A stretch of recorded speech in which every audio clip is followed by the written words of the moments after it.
In this episode of It Came From My Side of the Laundry Room, I take a look at a generous gift sent to me by a viewer, and we take a look at some Happy Meal toys straight from 1989. So, stick around.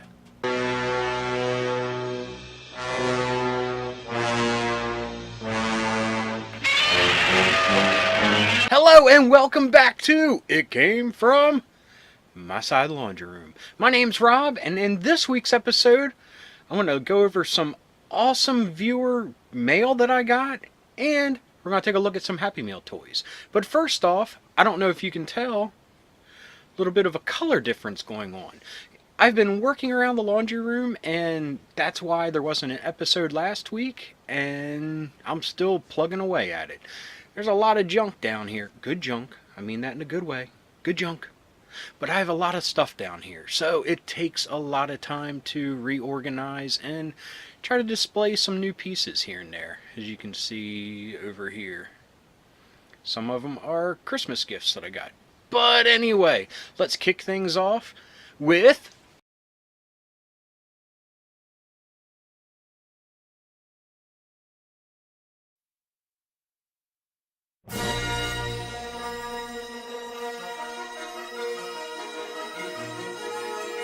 a couple weeks back, in an episode of Days of Dorker Past, I went over some gifts that I always wanted for Christmas, but never got when I was a kid.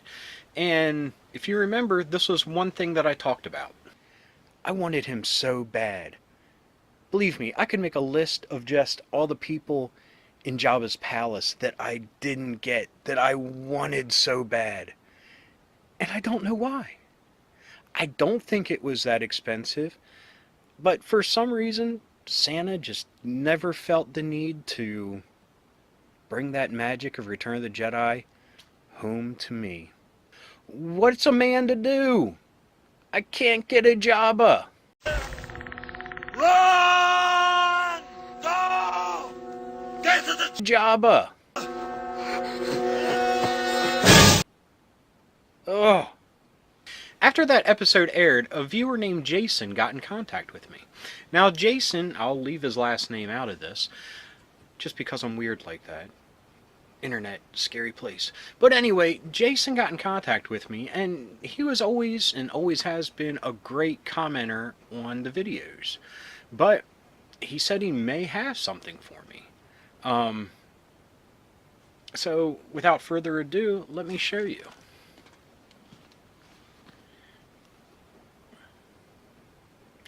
A Jabba the Hutt.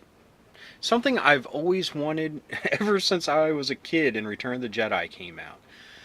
This is the Black Series Jabba, which is a lot bigger and a lot more awesome. It has a rubbery head that just feels great and has some movability to it.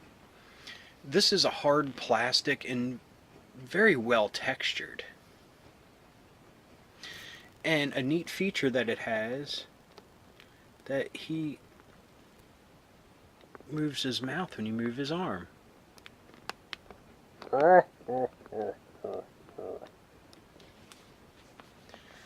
But it has like painting here that looks like the slobber coming out of his mouth. His eyes look great. They look just like they did in the movie. But his arms are actually posable. He has his tattoo on his arm, if you can see there, which is just a really great addition to the figure. I mean, he has enough. Oh, look, moved his arm a little bit now.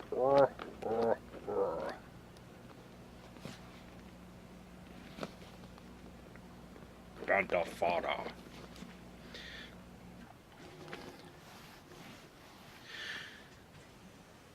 Has these, like, I don't know, just textured bits, I guess, like his sluggish anatomy. It swivels here so he can, but this is awesome, and this is something I never expected, and to get this from a viewer that is very complimentary of the show and of the stuff that I talk about here. I mean, this just blows me away. I know that Jason and his son watch the show, and wow. I just thinking about this and having some connection through the show to somebody, I mean, that's just overwhelming to me. Like I've always said, the show with me when Chris is here is just, it's just for our own enjoyment. I have fun doing this. So just the fact that there's other people out there that take enjoyment in my enjoyment, it just, I can't put it to words. But Jason, thank you very much. Your son, thank you. This means a lot to me as I hold it up like an Oscar. But like I said, this is a childhood dream finally realized, and I have him here on the shelf, proudly displayed. Next time I do an episode of Days of Dorker Past when the camera's flipped the other way, everyone will be able to see it. So thank you, and I'll give Jabba a good home. Before we jump into the next segment, here's a commercial. Hey, all you bad guys. What's this? Disney has a big surprise just for you. Who are these guys? They're television's newest heroes, and they're turning out the lights on evildoers everywhere. Hey, who did that? It's Chip and Dale along with Gadget, Zipper, and Monterey Jack in Disney's action-packed adventure, Chip and Dale's Rescue Rangers. Weekdays. Check local listing for time and channel. So for now, let's take a Toytastic Adventure.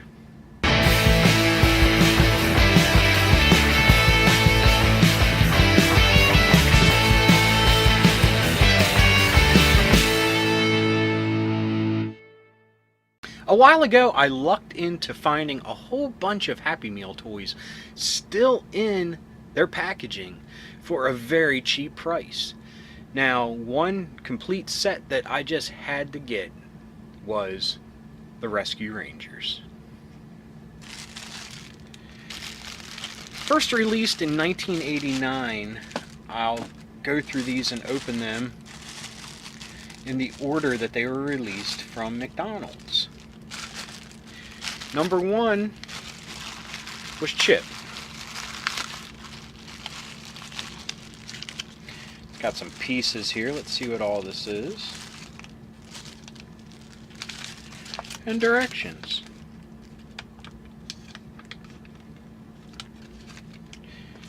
Rescue Ranger vehicles have mix and match parts. Take them apart and put them together in new and different ways. That's neat. Chip's Whirly Copter. Look for Chip and Dale Rescue Rangers on TV every weekday afternoon.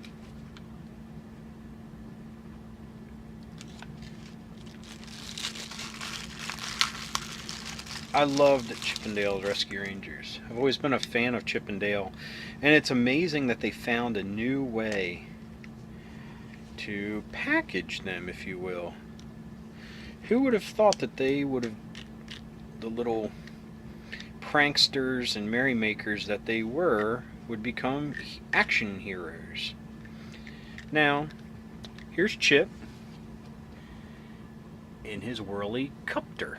I guess it's a copter because it's like a coffee cup, teacup or something. Button wheels. Don't really know what the propeller is supposed to be. Put it on backwards. I guess it doesn't really matter. Oh, they look like keys. That's neat. And the I guess you call it a propeller on a helicopter. The blades are a ruler. That's pretty cool. Paint job could be a little bit better with the eyes at least, but awesome. Awesome cartoon. Awesome edition that I'm happy to open. So let's get to number 2 that they released in 1989. And that's Dale's Roto Roadster. Paperwork says the same rigmarole.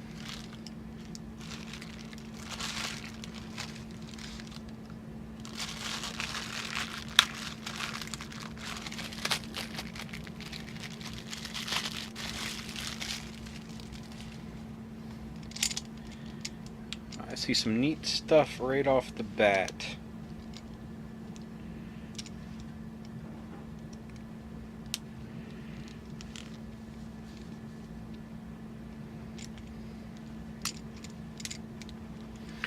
Okay, very neat. These look like caps to a drink or toothpaste or something.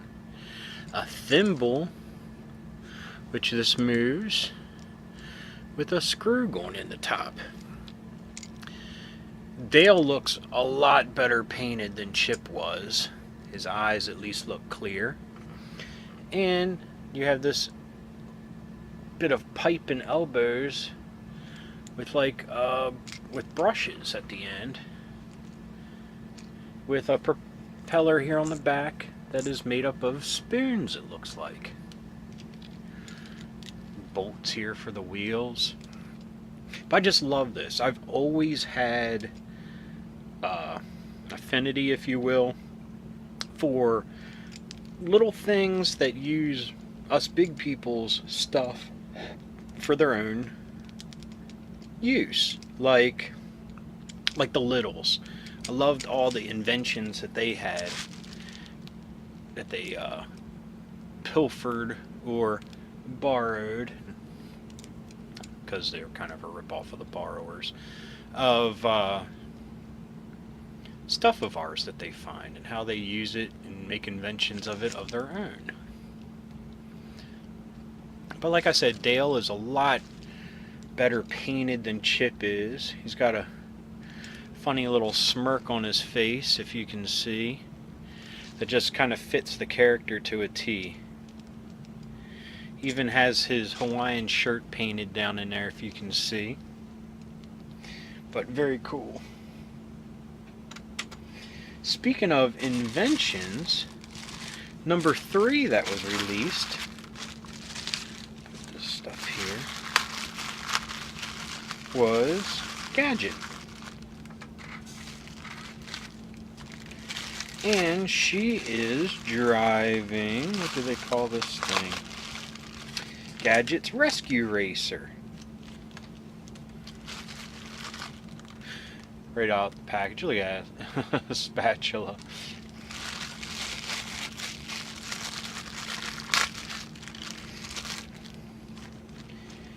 Now hers doesn't seem to have as much detail. So far Chip's has the most detail that I've seen. But her propeller just looks like a nice stereotypical propeller. She has this spatula here as a roof or whatever, I guess. And it's various bric-a-brac for wheels that I can't really tell what they are. But it looks like she's in a roller skate, because it has a buckle across the top here. Or it's just a lady's shoe. I'm not sure. Probably just a lady's shoe, since it doesn't have roller skate wheels. But her paint job's really good. She has a very happy expression on her face. But unfortunately it just doesn't have the same amount of detail as Dale's so far. But the detail on the shoe is pretty cool.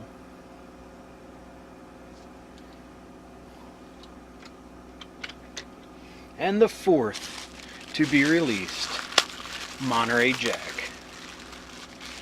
Voiced by Optimus Prime himself, Peter Cullen.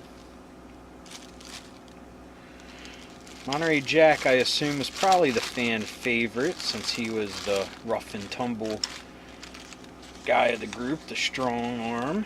And this is Monterey Jack's propellaphone.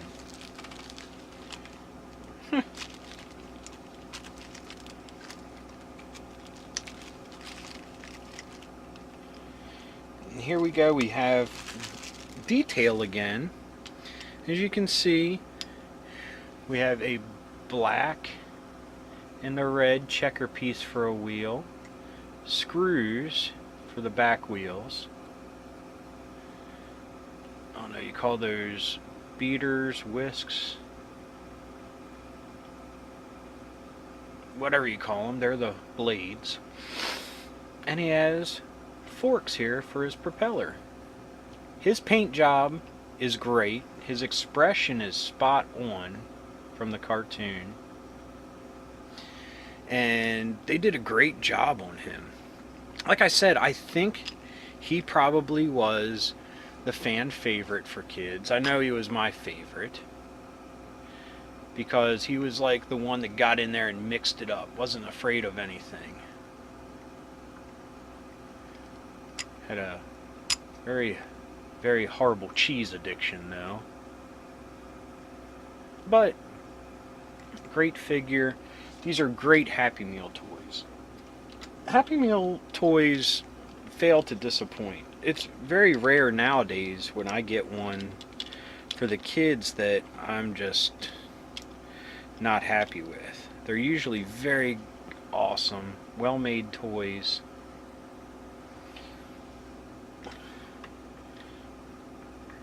And these are no exception for being almost, what, 30 years old now this year? Wow. 89, yeah, 30 years. That's amazing. So here you go, some 30-year-old Happy Meal toys from the Rescue Rangers. A great after-school cartoon that unfortunately didn't have any toys of their own, if I remember correctly. I know Darkwing Duck did, but I don't think DuckTales or Rescue Rangers ever did.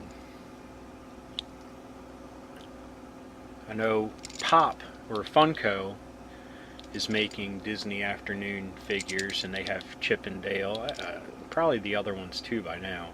But anyway, great little figures. But that has been this week's episode. Again, I want to give a shout out to Jason and his son. Thank you guys very, very much.